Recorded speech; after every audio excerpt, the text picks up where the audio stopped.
Hello and welcome to this Studio Brutal video. This is a real quick one to show you about parallel processing in Ableton Live. I'm going to show you on a kick drum, but there's loads of other use cases and you'll probably end up using it loads. I'll show you those at the end, but I'll start on a kick. There'll be a rack to go with this. It's in the description below, so yeah, go and get that. It'll be totally free. And yeah, please, while you're there, please like and subscribe. It really helps the channel, or leave us a comment. Thanks a lot. Okay, so let's get into it. So basically, I've got a kick like this and I want to make a pulsating sort of hard techno sub bass rumble, delay rumble. I'm going to take it, copy it, and here's one I made earlier. Basically, I've added just an echo, a filter which has got distortion on it there, an amp which is more distortion, and then filtered it down and driven it again at the filter. But the problem with this is you have to have two channels, the dry and the wet. And basically I want to combine them, so and just to show you about parallel processing, so here's the four that I added. I'll right click on them and go group, and now all the stuff that's adding the rumble is like it's grouped together basically. And I'm going to add a wet dry to this whole thing. This is like, I don't know, in school in maths when you put brackets around stuff, you put like a bracket around these effects, and now I'm going to add wet dry to that whole section, that whole group. And this is easy. You just right click and go create chain, and you can hear the wet signal has gone back in. The dry signal has gone back in. So this is the wet rumble, and this is the dry kick. And so now this is basically another way. If you've got a effect or a compressor which doesn't have wet dry, you can make anything wet dry this way. I'm going to add more layers in a minute and show you about parallel processing, but this is good. So you can make anything wet dry now, and you can add. So I can take the rumble out and put it back in. I can take the kick out as well, and so I can mix these as I want and then process them all in one channel. It's how I've set up most of my rumble racks that I've done. So yeah, and then after the group, which ends here, I can then distort them both together, which I've done here.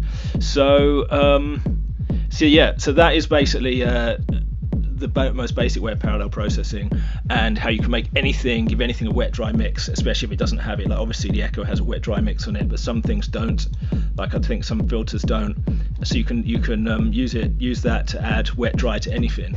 But the good thing is as well is you can now duplicate these. So I can duplicate the rumble, which is obviously too much, and I can process, like for example, just the high end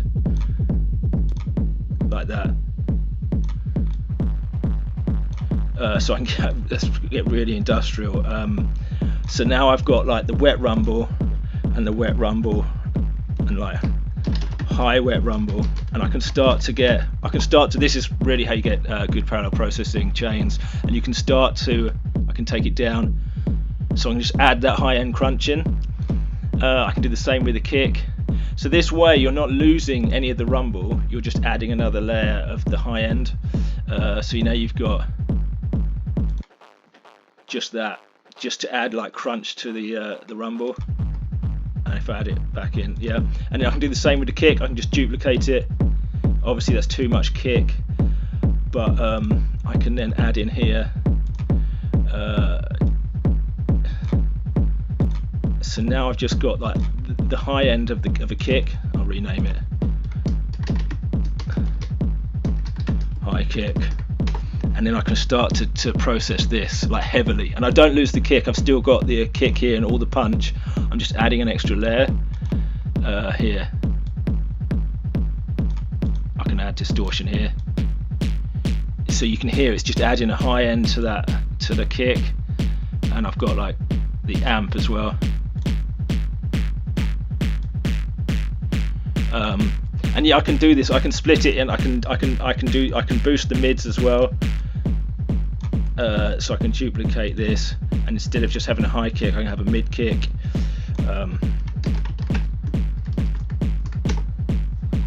I'd probably not use a filter. I'd probably use an EQ for this one. Get rid of that filter.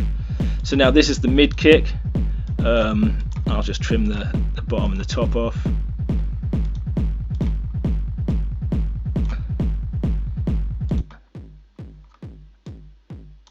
I can EQ it as I want, add some punch to the middle of it.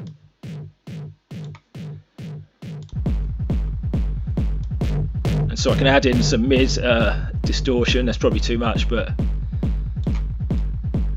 and I can add in some high crunch as well. And yeah, and you can just get as you can have as many layers as you want, but that's how you can get into parallel processing. It's obviously really good with stuff like like rumbles like this. You can save then you can regroup everything. You can even set these up as macros. You can tweak them at the front, and then process them afterwards, like I've done here.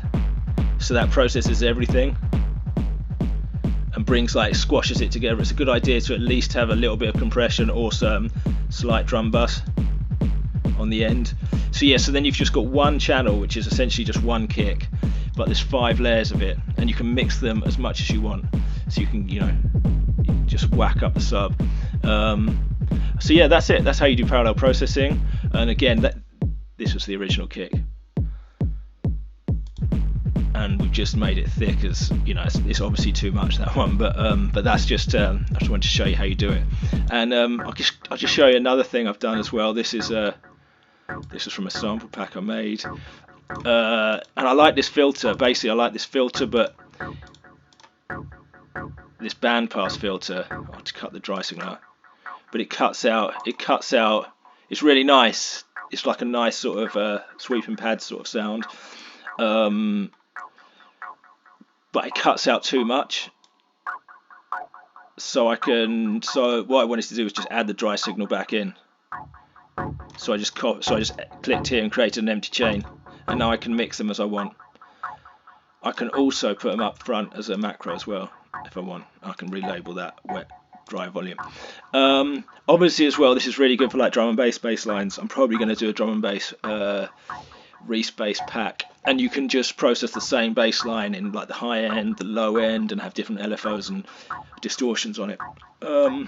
So yeah, that is it. I'll put this rack, this whole rack in the description below, as a sort of as an example. But yeah, that is how you do parallel processing in Ableton Live. If you find any other use cases for it, please let me know in the comments below, or send me the emails on the website. Yeah, I'd love to hear it. And yeah, that's it for me. Good luck with your music making, and have a good day. Take care. Goodbye.